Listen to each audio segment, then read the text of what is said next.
we're back with this next chapter for this week. This is the Unraveling. So picking up more or less where we left off in the previous one.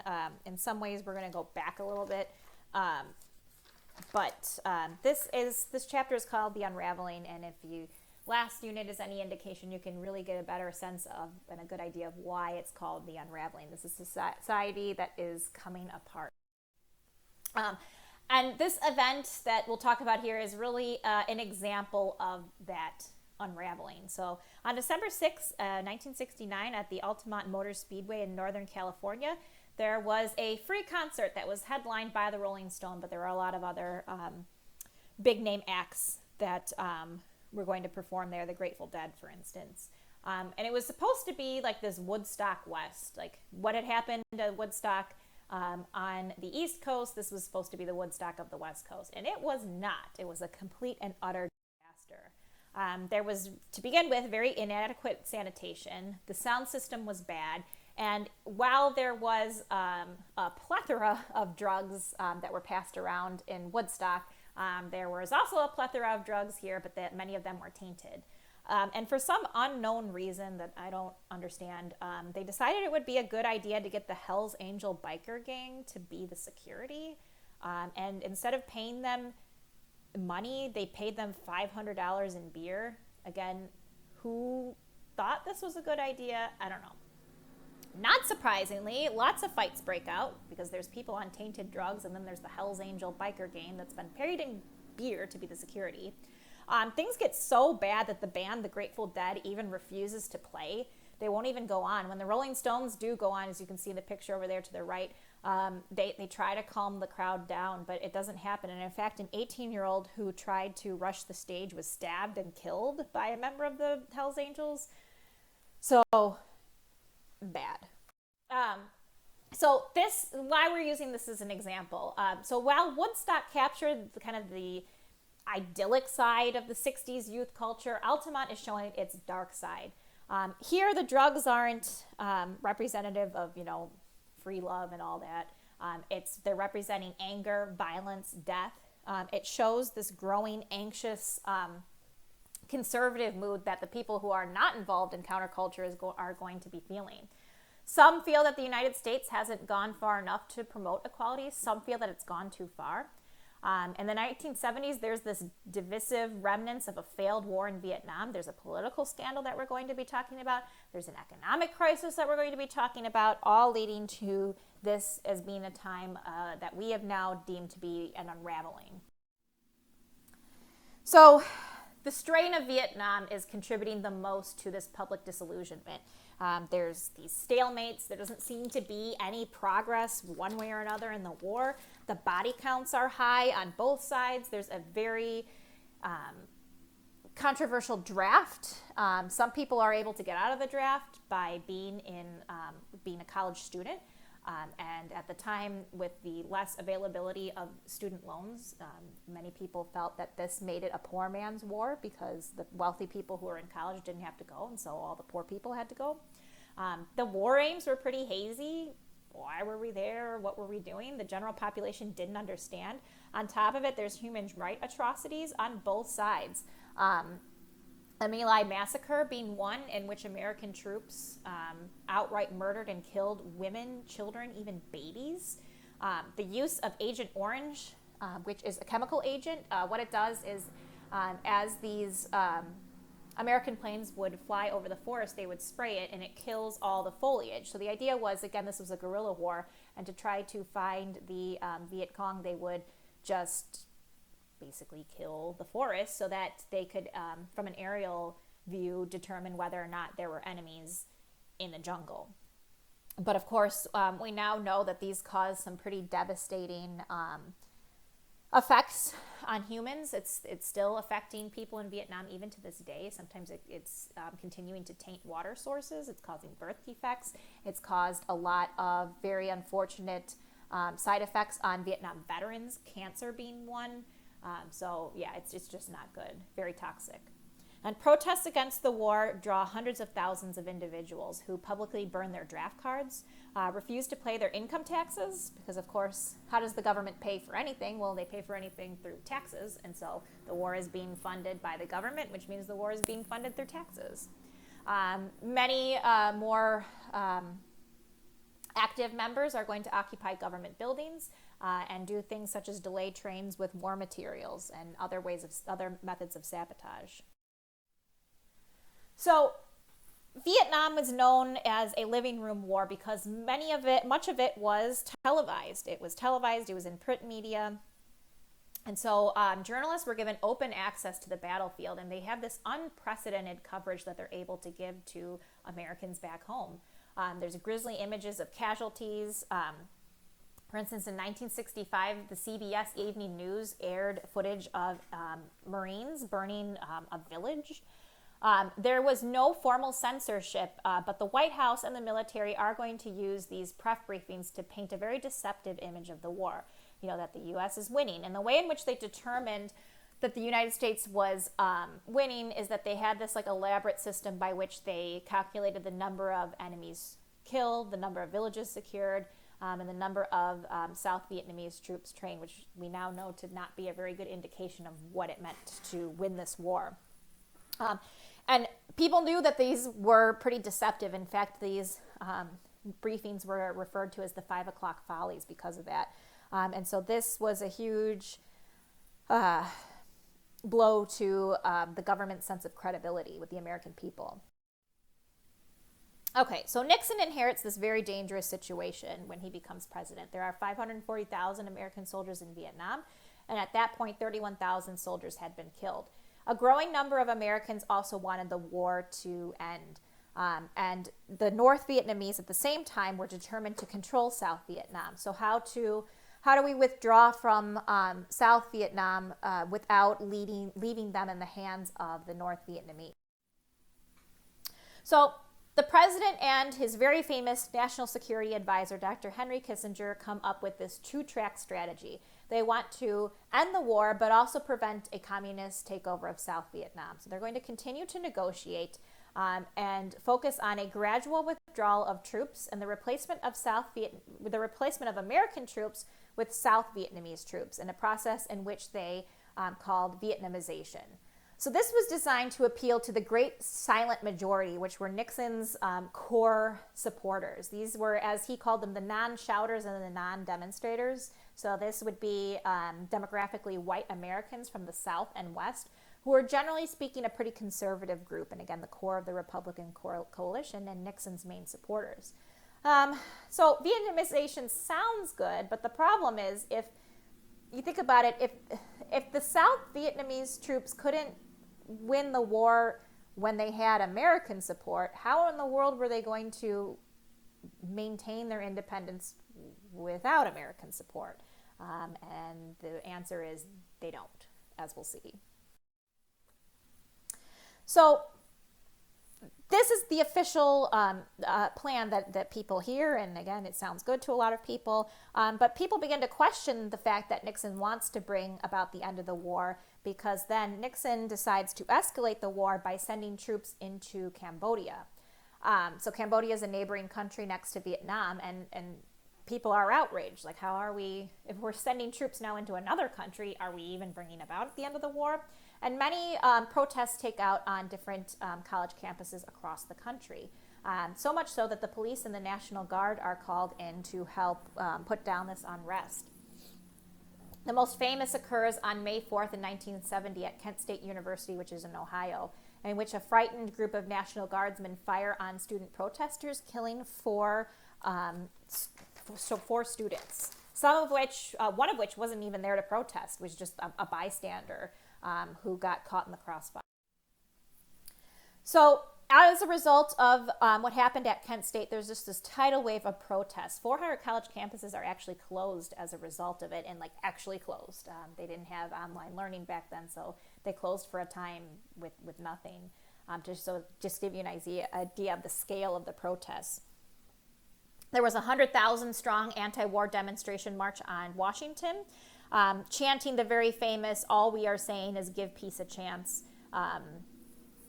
I guess it's kind of like a jingle or an anthem of the anti-war demonstrators. And Nixon called this outcry after Kent State the darkest days of his presidency, which, given what happens to him at the end of his presidency, is really saying a lot about the scale of it. So finally, the peace negotiations between Kissinger and the North Vietnamese reach a conclusion. On January 23rd, 1973, Nixon announces that there was an agreement that has been made.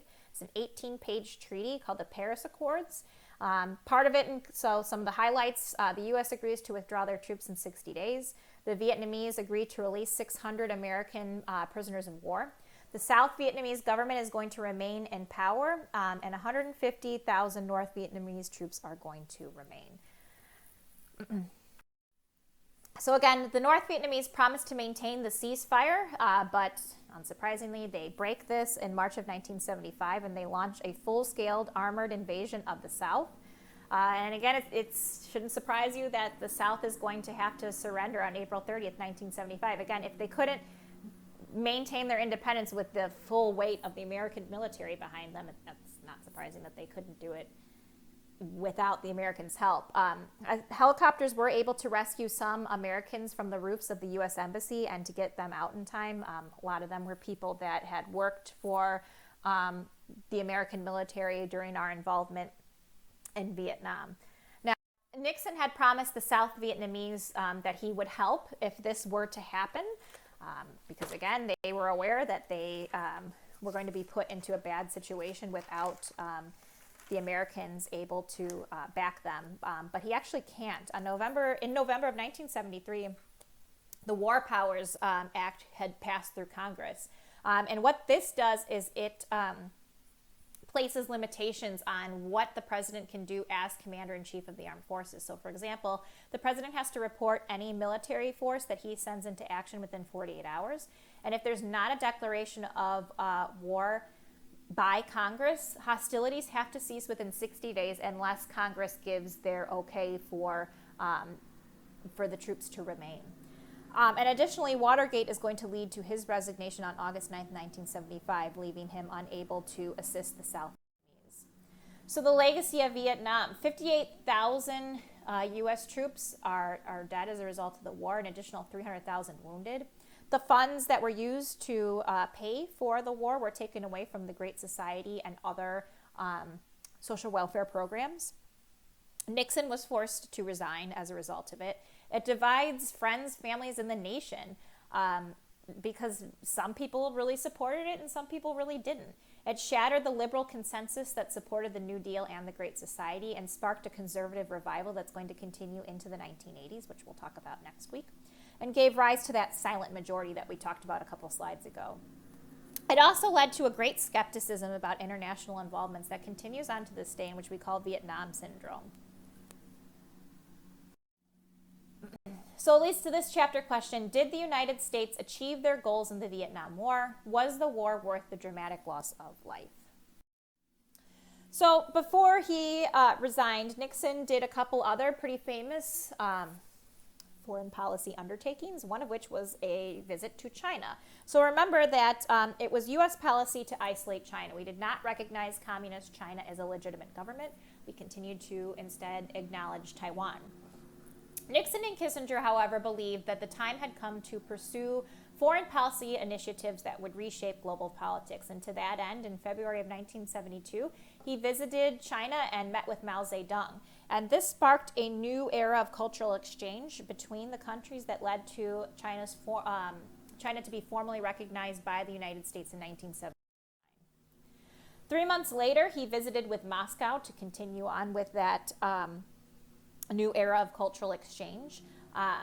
Then he and the leader of the Soviet Union at the time, Brezhnev, agreed to a joint space mission, and they also agreed to SALT I, or the Strategic Arms Limitation Treaty. And this limited the number of intercontinental ballistic missiles and the construction of anti-ballistic missile systems between the United States and the Soviet Union. And this era of relaxed tensions between the Soviet Union and the United States is what Kissinger called the détente. It doesn't end the Cold War by any means. The Cold War is going to continue until the fall of the Soviet Union, but this is a period of generally eased tensions. Another foreign policy issue that's going to come about is the Yom Kippur War.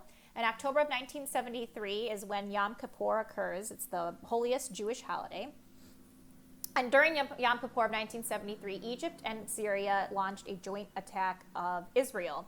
Israel requested aid from Nixon, and because we are historically a great supporter of Israel, we agree to help, even though we know that our help will anger the rest of the Arab world. However, we don't want to permit Soviet-backed countries, which both of these were, Egypt and Syria were Soviet-backed countries, to defeat an American ally. And so for 2 weeks, eventually, after 2 weeks, both sides agreed to a UN-negotiated ceasefire. But Nixon's aid to Israel angers the oil-rich Arab nations of this part of the world, the most important of which are the members of the Organization of Petroleum Countries, or OPEC. They have the power to reduce the supply of oil and thus raise prices, which they do on October 20th, 1973.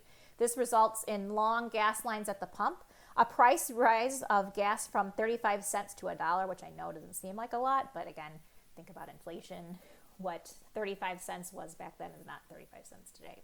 This doesn't end until April of 1974.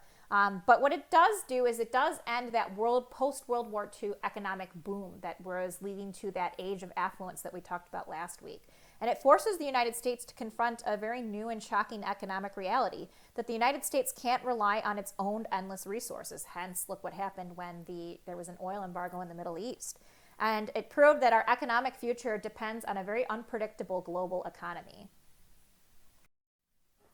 By far, the biggest shock of one of the biggest shocks, I should say, of the 1970s is the Watergate scandal. So on June 17, 1972, the police arrest these burglars who had broken into the headquarters of the Democratic National Committee, which was located in the Watergate apartment and office complex in Washington, D.C.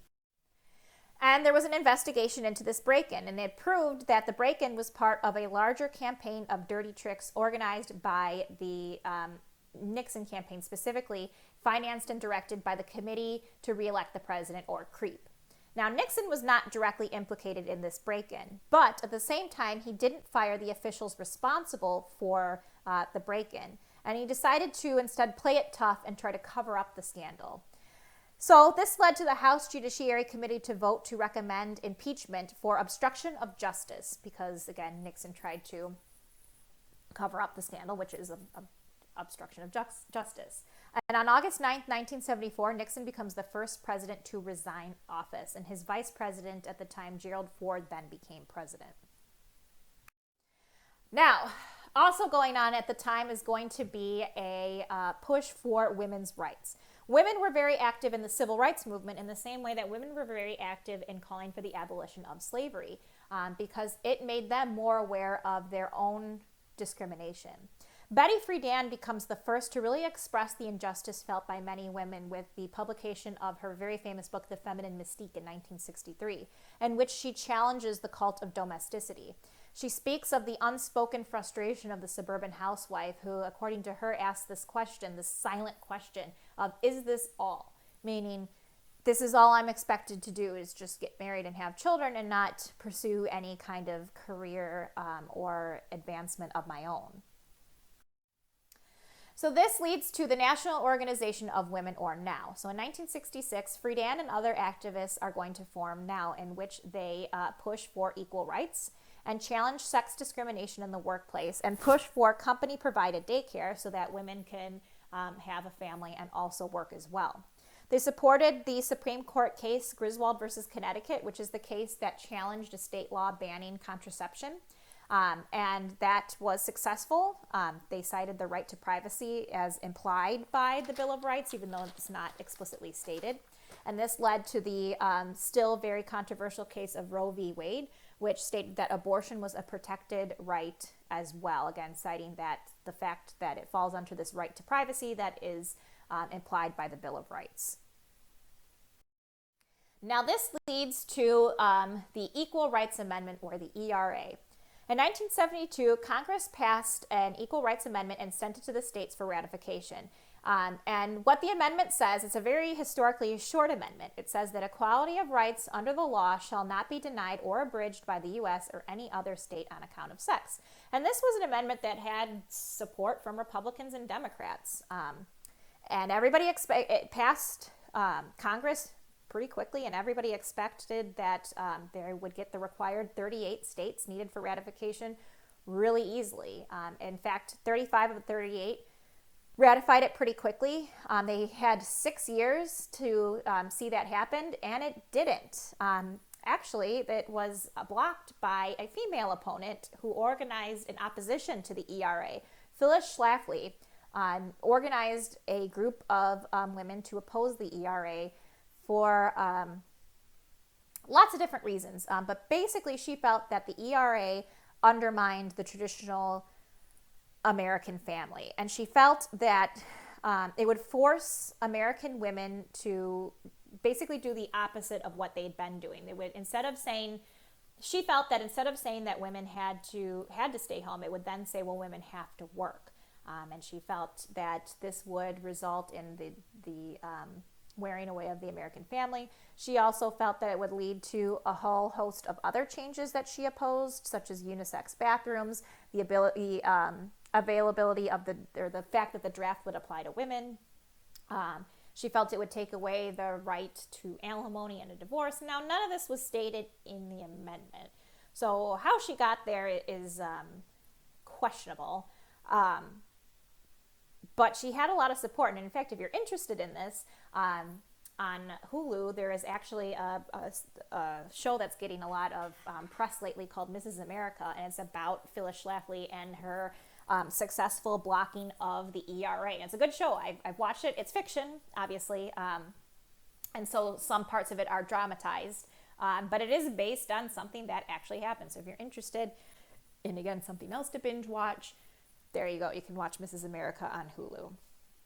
But anyway, 35 of the 38 states needed for ratification passed it, but the last 3 that they needed did not, and the time limit expired and the amendment was defeated. Leads me to this chapter question: what gains did the women's right movement make in the late 60s and 70s, and in what ways did they fall short?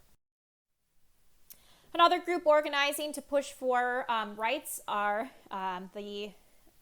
is this push for, as it was called at the time, gay rights. So homosexuality prior to this was stigmatized as a mental illness or a immoral depravity. And building on the momentum of the Black Power movement, the Vietnam protests, the countercultural movement, and the women's rights movement, the movement begins. There is a movement that is organized to push for gay rights. It starts in 1969 with an uprising at the Stonewall Inn in New York City's Greenwich Village. So this was a known gathering for gay men, and the police raided it, but the patrons decided to protest, and this turned into a multi-day street protest. Then there were some gains at this time. In 1973, a big one was that the American Psychiatric Association decided to stop classifying homosexuality as a mental illness in the DSM. And in 1982, Wisconsin became the first state to ban discrimination based on sexual orientation. Some other domestic changes that are going on in this time period, known as the Unraveling. Deindustrialization is going to be a big one. So there are several factors that lead to the deindustrialization of the United States. Some municipal governments decided to banish light industry in order to make room for high rises in the cities. There was an overall mechanization of a lot of different jobs that used to be done by people. And firms wanted to reduce costs by automating, downsizing, and relocating to more business-friendly communities, which are communities with lower taxes, anti-union laws, and lower wages. So in the mid-1970s, the post-war prosperity is going to start leveling off and actually retreating. There's international competition from other countries who are industrializing. There's technological inefficiency, declining productivity gains, which is slowing middle class wages, and the gap between what workers are making and what management is making expand. So again, a lot of these firms are going to flee to pro-labor states in the 70s and 80s, leading to the growth of what is called the Sun Belt, a swath of southern and western states that saw unprecedented economic and industrial demographic growth after World War II. So that the Sun Belt are those states on the map over there indicated in yellow. Most of the people who went there are middle-class whites who are the new arrivals but grow prosperous, but not many others really grow prosperous. And the Rust Belt refers to those areas in the North and Midwest in which the factories remain shuttered as they, again, flee to the Sun Belt. Another big change, which is still something that we're grappling with today, is the environmental movement. So in the 1950s, most biologists supported the use of DDT and other chemical pesticides. And the use of these as the negative aspect of this was shown by Rachel Carson's famous book, Silent Spring, in which she, among other things, warned about the use of pesticides and the fact that they were destroying wildlife. And this helps launch a national environmental movement. And in the early 1970s, 70% of Americans said that the environment was actually the most pressing problem.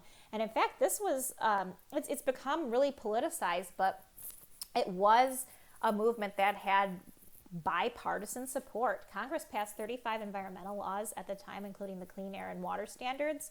And a lot of these were done by Nixon, a Republican president.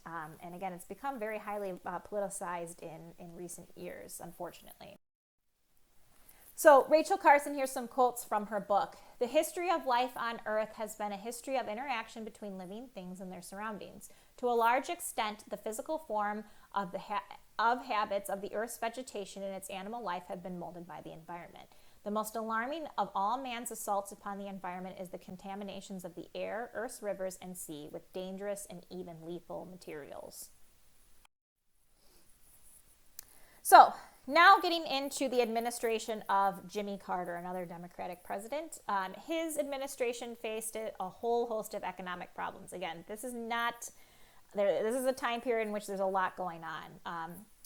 At the time, the economy was facing rising unemployment and inflation at the same time, which is given the name stagflation. There were two main causes of this. Number one, the fact that Johnson tried to pay for both the Vietnam War and the Great Society without raising taxes. Very difficult to do. And two, the economy was dangerously dependent on foreign oil, which, as we've seen, was subject to political things that were going on politically in the Middle East.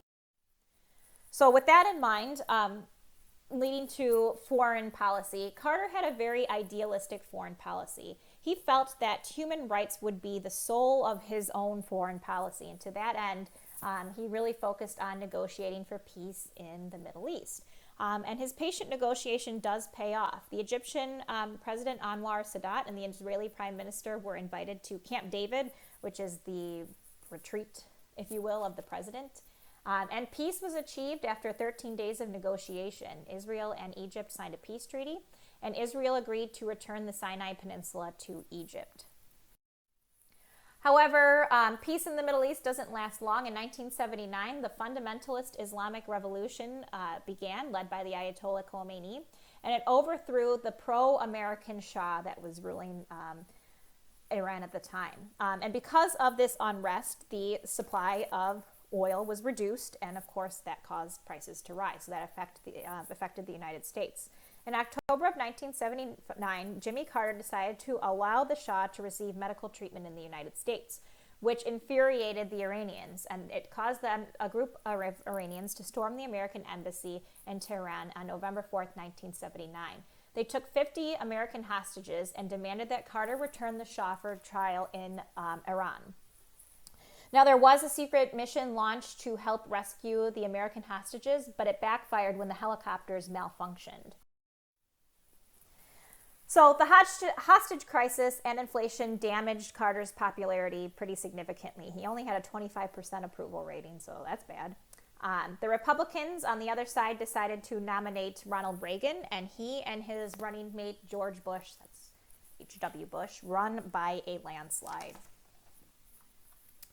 So that is the end of the Unraveling. We only have 2 chapters left, and so that corresponds with the 2 weeks left of instructional time that we have before finals. So make sure that you are keeping up with this and all your classes. Reach out for help if you need it.